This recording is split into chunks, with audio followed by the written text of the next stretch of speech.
মানুষের মন বড়ই বিচিত্র এবং পরিবর্তনশীল। সারা জীবনভর চেষ্টা করেও যে সব সময় সকলের মন জয় করা যায় না। প্রত্যেক মানুষের নিজস্ব পছন্দ অপছন্দ, ভালো লাগা ও খারাপ লাগা রয়েছে।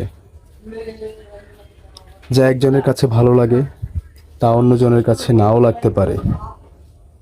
তাই আপনি যতই চেষ্টা করুন না কেন, এমন মানুষ সবসময় থাকবে যাদের আপনার কাজ ও ব্যবহার মনোপুত হবে না। মানুষের প্রত্যাশা অনেক সময় অসীম হয়ে থাকে। আপনি হয়তো সাধ্যের অতিরিক্ত চেষ্টা করছেন,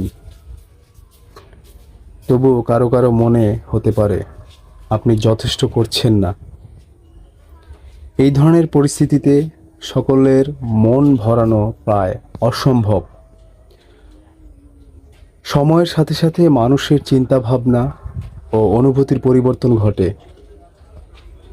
আজ যে ব্যক্তি আপনার প্রতি সন্তুষ্ট, কাল তার অন্য কিছু ভালো লাগতে পারে। তাই দীর্ঘ সময় ধরে সকলের মন একই রকম রাখা কঠিন।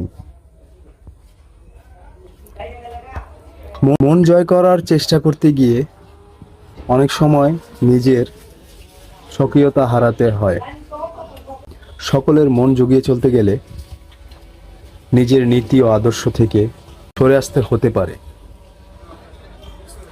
যা আখেরে সুখকর হয় না।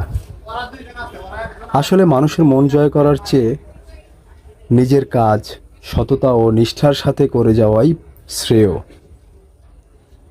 নিজের ভেতরের শান্তি ও আত্মতৃপ্তি সবচেয়ে মূল্যবান। যখন আপনি নিজের কাজে সন্তুষ্ট থাকবেন, তখন অন্যের সামান্য সন্তুষ্টিও আপনাকে তেমন বিচলিত করতে পারবে না। পরিশেষে বলা যায়, সকলের মন ভরাতে না পারাই স্বাভাবিক। নিজের বিশ্বাসে অটল থেকে ভালো কাজ করে যান, সেটাই জীবনের সার্থকতা।